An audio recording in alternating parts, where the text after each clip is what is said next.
throughout the pandemic, we have really talked a lot about the students and what the learning loss that many of them may be experiencing because of COVID. But one thing we haven't focused on is some of our gifted students.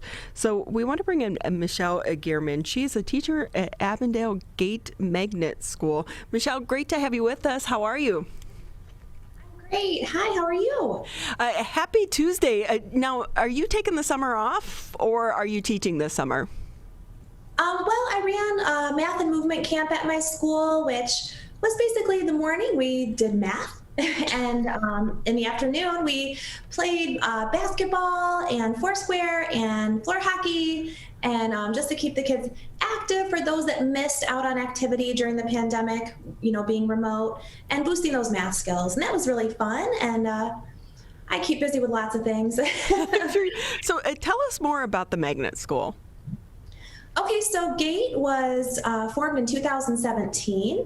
So Kate Martin and myself were the founding members when the Avondale School District decided they wanted to have a gifted magnet school. And so we've grown from just us 2 teachers to now we have 10 teachers plus 3 specialist teachers, so 10 homeroom and 3 specialist teachers, and support staff from a student population of 32 our first year to well over 200 now. And it's been wonderful. I love it. And basically what we do is we test students if they are interested in applying to our program. We use the COGAT test, which is a cognitive abilities test. And it really measures fluid reasoning and creative problem solving skills. So it's not just a math questions type of a test. It really is a great test for measuring giftedness. And then if students are able to join and it's a good fit for them, we just differentiate. And so that means if you're in 2nd grade, but you can do 7th grade math, then that is what we teach you. Oh my gosh, a 2nd grader doing 7th grade math. Yeah, can you teach me 5th grade math? I sure can, Common Core and all. But yeah, it's really fulfilling because the kids are never overwhelmed. They're never bored. They are learning what they're ready for. So we do a lot of assessing in the most engaging and fun ways for the kids that we can. So we're getting the right reading, math, science, social studies curriculum to them. And then just a lot of student empowerment and enrichment time for them to focus on their goals. I think our main goal, the goal of most teachers, is just we want to increase the world's reservoir of creative and productive people, experts in fields to change the world. I mean, that's really what it's about at the end of the day. And what's so great is your school district recognize this and that all students learn differently and how to tap in to their learning abilities to make them the best that they can. But what's it been like? Because it was a fairly new program and then COVID hit. So how did you manage over the past year? It was a lot to think about because of the fact that, if I have a population of students and I know that this person is in 4th grade doing 7th grade math and this person is in 3rd grade and, doing 3rd grade reading and there's, you have 20 some students and there are different ability levels across subjects. And I prep for all that, teach all that, assess all that. And so we went all remote for a while, and that was really hard. There's so much small group and one-on-one. I was on the computer the entire time. I literally didn't take a bathroom break because I was meeting with small groups. So the kids had breaks, but I had to make sure I got to everybody. And I was so surprised how much harder that was to do online for me. And also, how much more the kids were starting to get burnt out, even though they had breaks, not as engaged, not seeing each other in person. It really did make a huge difference, and it really was hard. I just felt like I was running a circus to keep them engaged and, ready to go, but we got through it. And then we went hybrid. So I was in the classroom and about half my class, well, actually it was 2/3 for me, came in person and 1/3 stayed at home. So I'd be in the classroom, teaching everybody in person while on Zoom so kids at home could see me. I'd put the in-person kids in small groups and I'd have small groups with kids at home. So again, crazy, but it was much better. And some kids in person, what I did was I had a perfect ratio so that there could be a student 2 students in person and 1 at home in groups of 3. I did that many times just for social things. And the kids at home, I mean, they came alive just to be able to they could see other kids in the classroom and what's going on in there. And, they really liked that. We played a lot of games. So that helped too. But it was a wild, wild year. And let's hope we don't have to repeat it this fall, because when you hear the news and the concerns with the Delta variant, are you worried that we'll have to go back to remote? I worry a little bit about that. I do think Avondale did a great job of preparing us and helping us have resources. So I feel like now, I'm ready for it if it happens. I know what best practices are, not just for gifted students, but, if you have to teach remote, if you have to teach hybrid, how your parent relationships change in that situation. So I feel very prepared, which makes me feel less anxious. And like more excited and confident I can do a good job as a teacher, my best possible job in that situation. But I really hope it doesn't happen, because my best possible job teaching remote doesn't compare to what I'm able to do in the classroom. And I want the kids to have the best education. Michelle, how long have you been a teacher? So since 2009, I started out teaching college. And I taught writing, creative writing, and composition. And then strangely, when my son was starting middle school, a position opened up there. And I'm kind of a stalker mom, and people thought I was crazy, but I was like, this is a pivotal point. I kind of really want to. And my son's gifted, by the way. So he struggled with, he always needed different curriculum. He needed something more. And I did a lot of that myself. So that's part of why I did that. There wasn't anything like GATE available to me in St. Clair County where I was. And so I did that. And then when I heard about this opportunity in Oakland County for a public gifted program, I was just so excited. And I applied, and I, was really hopeful. And when I got the position, I was just overjoyed, because I just think it's so needed to have public gifted programs. I mean, differentiation and empowerment and student-driven classrooms are wonderful. I applaud Avondale, because they really provide PD for that for the whole district. I did a talk this past year on how all teachers can reach gifted students, but there's a couple things that make GATE especially different, but differentiation, student empowerment, those are things that should happen in every classroom anyhow. And so to be a part of Avondale District, I'm the happiest here that I've been at any position, and my previous positions were wonderful. I just absolutely love it. What's so great about this is because I feel like a lot of times when you have some of the gifted students, they go to private schools or the International Academy, which we know is so hard to get into.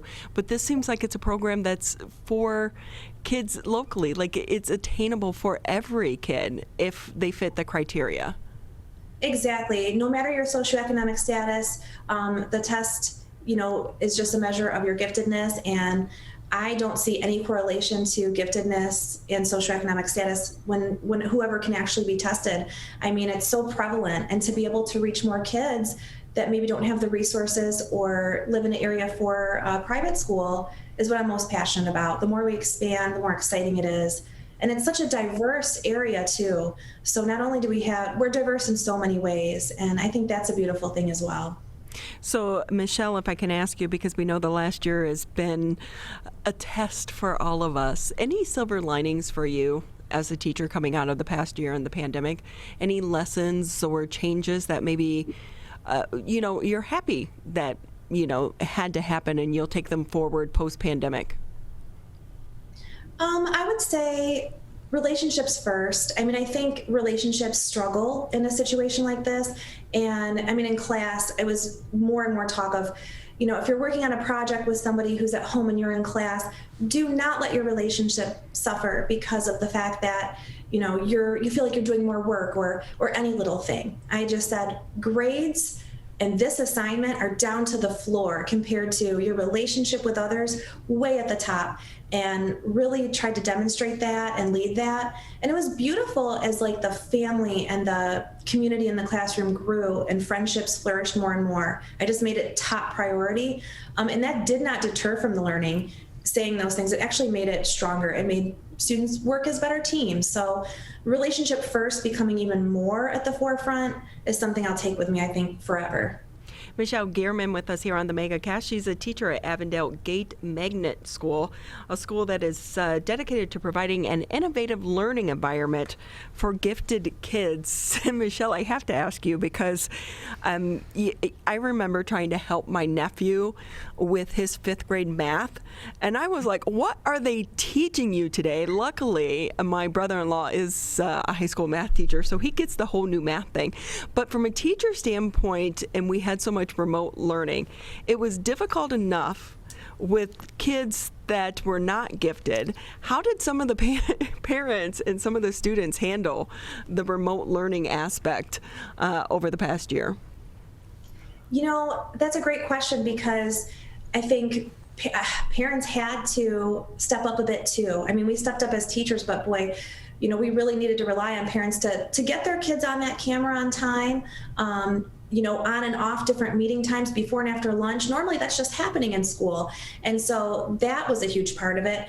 And then just being around me all the time to, you know, Miss Gierman, can you help me number 5? You know, they're having to ask their parents now.